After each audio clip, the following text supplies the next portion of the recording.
Welcome to Riverstone Reviews. Now today folks, we're going to do a different type of video. We've seen so many recent sequels completely miss the mark in recent years. Reasons range from virtue signaling, bad creative teams, or not having an interest in the original pieces the films are based on. Wonder Woman 84 falls into the same category of disappointing sequels, but not for the reasons I just mentioned. It was a script that didn't understand what it was supposed to be. It was supposed to be a superhero film, but instead was a fantasy action movie with a positive end. So today, we're going to take a look at a few of the largest problems in the script's dramatic concept flaws, and then how this film could have worked with a few small changes with its basic storyline.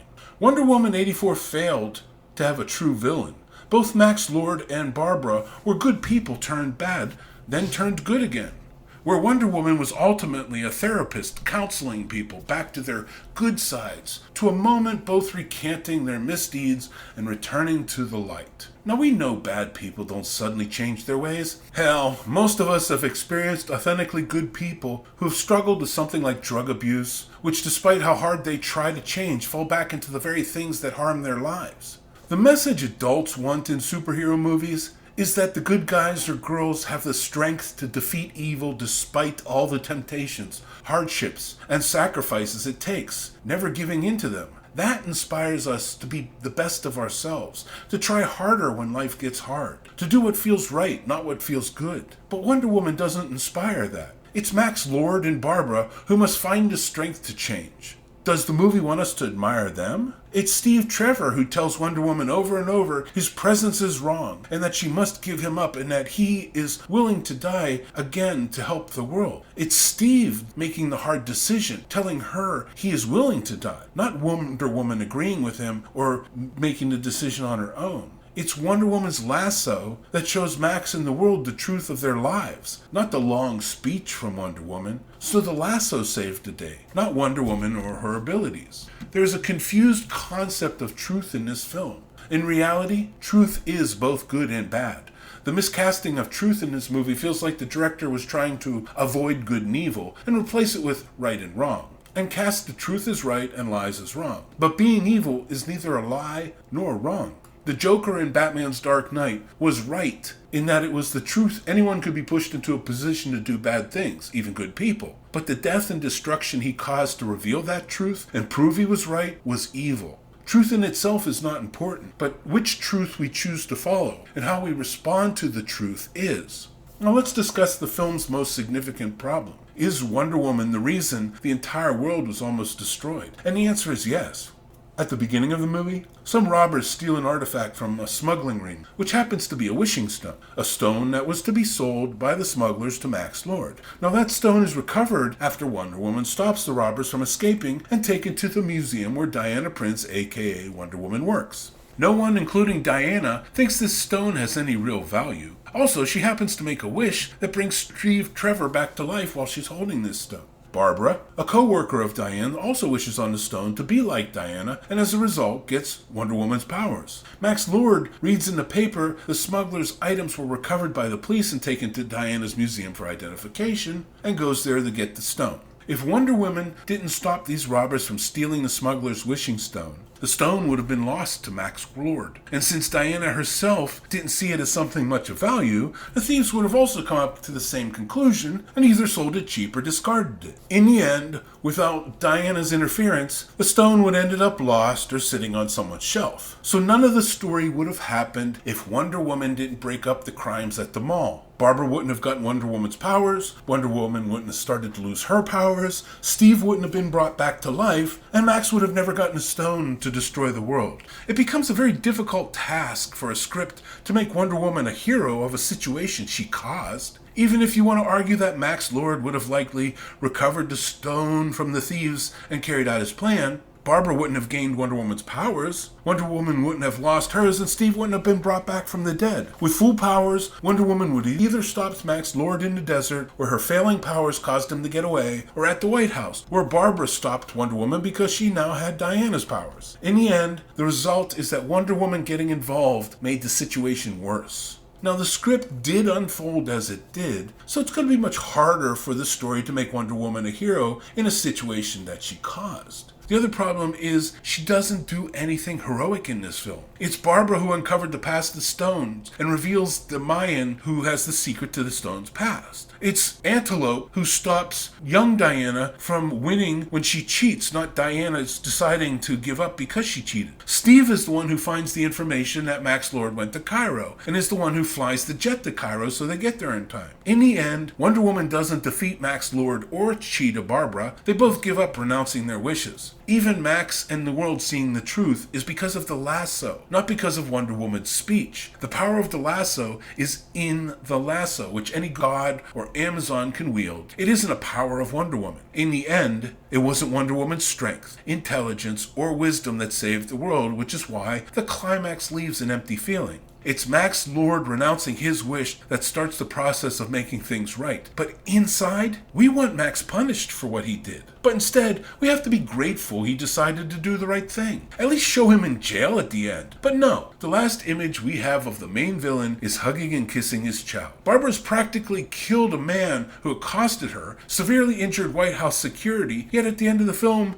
Barbara sits looking at a sunrise or a sunset, not punished for her actions either. And the snowfall scene at the end of this film is completely out of place. It's obvious it was added when the release date of the film was changed from summer to winter. The film takes place during the 4th of July. It even shows fireworks. However, one of the things they could have done to make the film right is with this ending, they started with a title saying 6 months later. And then they included a scene of Max Lord in jail waiting for his son to visit him for Christmas, and maybe only to find out his mother wouldn't let him come. Then we could see Max getting angry, maybe even starting to revert back to his evil side. Or also having a short scene of Barbara in a mental hospital, where Barbara is exercising with her hospital garb torn to resemble an Amazon warrior outfit, mumbling to staff how Diana is a goddess and Barbara knows because she became a goddess too. It would have created an ending to this movie that was missing, and made this sense of a tacked-on Christmas snow to a 4th of July film actually work. But the most disappointing aspect of this is that this whole film could have worked if they changed a few key moments and some background story. The film really could have worked as it is basically structured now. For example, in the beginning, Diana competes in a warrior competition, then cheats to win. As the film is now, Antelope the warrior trainer stops Diane from finishing because she cheated. While Diana complains like a child that she should have won, adults lecture Diana with platitudes to what is truth. This moment doesn't make Diana seem like an inspirational character or one destined for greatness, but rather one who was gifted with her greatness. A scene that should have went like this. When Diana cheats, Antelope the trainer notices but does nothing. Diana wins the competition, but when the queen, her mother, comes to crown Diana champion, she gives a speech on what makes a champion, including honor and integrity. Diana starts to feel bad, seeing her trainer not cheering but walking away with her head down. Then Diana looks at the second place finisher who deserved to win. Diana stops the queen before she's crowned, confesses she cheated, that she doesn't deserve to be champion, and points to the girl who won without cheating as the deserved champion. Then the crowd boos Diana, while her trainer turns and comes back to Diana, and the queen crowns the new champion. Confused she's being booed, Diana starts to cry and asks her trainers why they're booing her when she did the honorable thing and confessed. The trainer tells her she didn't confess to get the approval of others. She did it because it was the right action despite the outcome. That everyone will eventually forgive Diana for cheating because Diana had the strength to admit she cheated. But if she didn't confess, Diana would have never been forgiven. Then Diana says, well, if she didn't confess, no one would have known. And then the trainer says, she knew, and the queen knew. Then Diana asks why they didn't say anything. And the trainer says Diane cheating wasn't as important as finding out if Diana was willing to accept the championship crown knowing she cheated to get it. That small change would have created a situation where Diana was flawed from cheating, but inspirational because she couldn't accept winning if she cheated to do it. This would have shown character growth in Diana and fit with the theme of one renouncing wishes because they were unearned. Also, I would have created a scene between the Amazon contest and later at the mall, a montage, kind of like X-Men Origins Wolverine, where we see a bunch of wars. We see Diana joining other services, maybe even for different countries, which is why no one could track her because she was always somewhere else fighting in a battle. And she decided to be more covert by first becoming a soldier and then inspired inspired by Steve Trevor to become a spy and eventually a pilot. And in the end, she made an invisible jet to travel around the world to wherever she was needed, and she still has that same invisible jet this day. It would make more sense she already had an invisible jet to get around than instantly turning one. Otherwise, we'd have to believe that for the last 50 years, Wonder Woman was hanging out at malls, taking taxi cabs, and flying coach to get to fight injustices. How's she supposed to save the world if she can't get there faster than public transportation? Now, we see in this montage that wars keep coming, and she continued to look for Ares, maybe in a voiceover she says, but never found him. Because he was dead, she killed him. But the seeds of war that he sowed into man now grew on their own like weeds, and with the end of each war, grew in man until they couldn't stand peace anymore and started fighting again. So with each war, she learned that she didn't end the fights when she joined the war, she only changed the tides. So she gave up being a soldier and began flying humanitarian missions and protecting innocent towns and villages from being overrun by the wars that she tried to stop but couldn't. The wars that would overrun these towns like objects in their paths. And then finally, after Vietnam, she was tired of war and went into museum curating. That would explain why she got to where she got, how she got there from the First World War,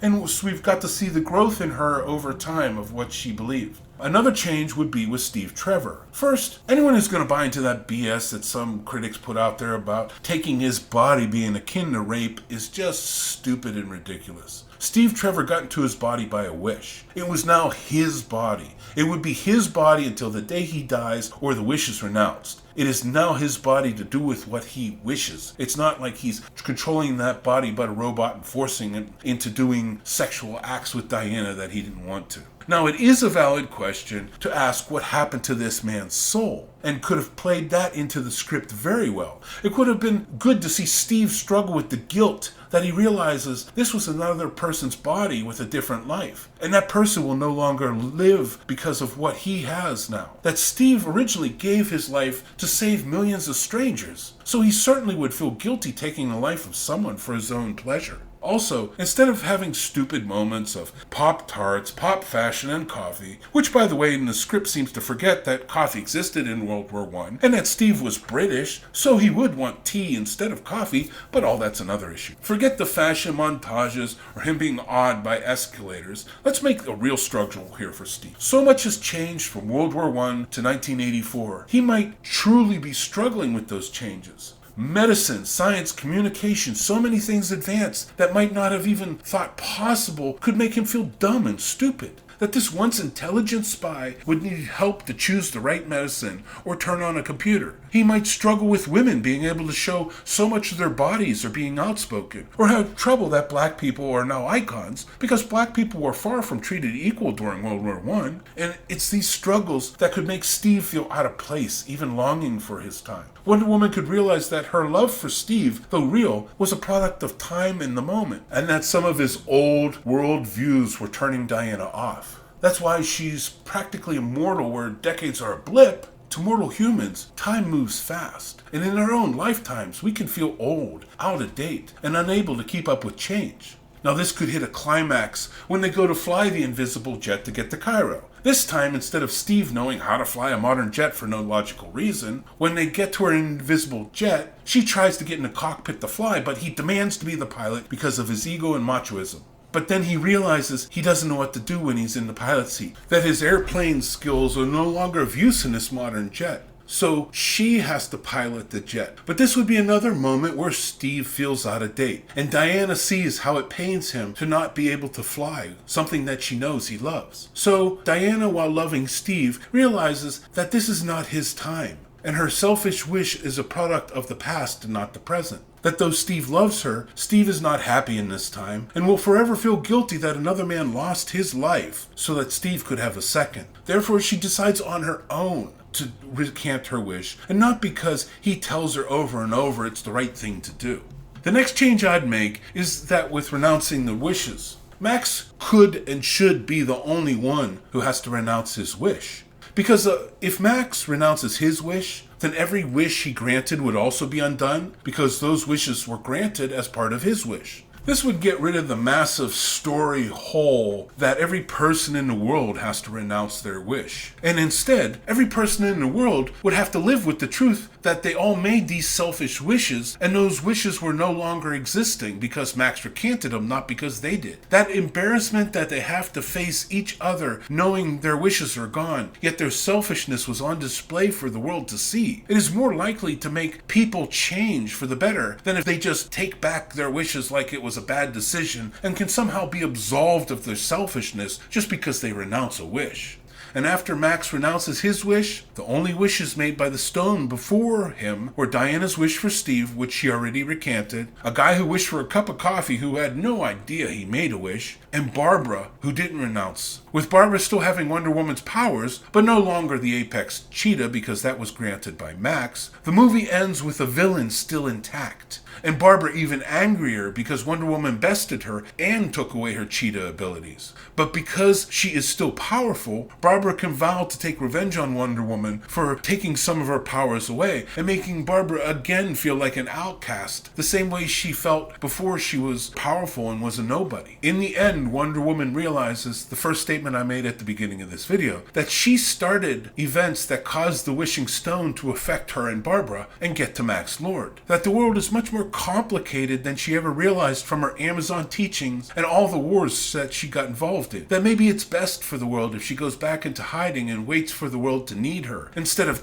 trying to fix every small injustice, only to cause the scales of justice to be imbalanced. And with those changes, this movie, as it is, with the same basic story, dealt with deeper issues like selfishness and personal responsibility, like bigotry and outdated thinking, and dealing with a superhero that, if not careful, can cause as much harm as good. The film would have felt honest and real, addressing substantial issues instead of superficial ones, and kept that dark shadow of heroism present, which is what makes DC heroes so appealing on screen. But the main reason I expressed these changes to the script is to stop the flush of dismissive criticism that I've heard from other reviewers that entertainment always gets flagged with. It's easy to say that something sucks, it's bad, and that those who created it are not worthy of it. In this situation, I believe there were some talented people with ideas and situations that could have worked if they would have opened up to more outside voices or opinions, trusted the assistance of writers who have written successful hero films instead of Patty Jenkins getting cloistered in her own ideas and decisions, not accepting that her lack of love for the superhero genre were keeping her from seeing that her ideas could have really worked if she just made quality and truth of her movie as important as her long monologues about truth and lying to oneself. It seems self-prophesizing and self-reflective that her preaching about people's wishes and desires being a lie to the truth of what we receive and deserve. Patty Jenkins is a victim of her own wishes and desires to prove that she can make a superhero film without an evil villain, without defeat, without punishment to those who have done wrong, and without compromising her ideas for the good of the film. Unfortunately, like a wish, she cannot renounce this film. Anyways, that's all I got for today. Click like and subscribe, and as always, in the river of life, don't let yourself get pushed around with the currents. Be yourself. Be a stone in the river.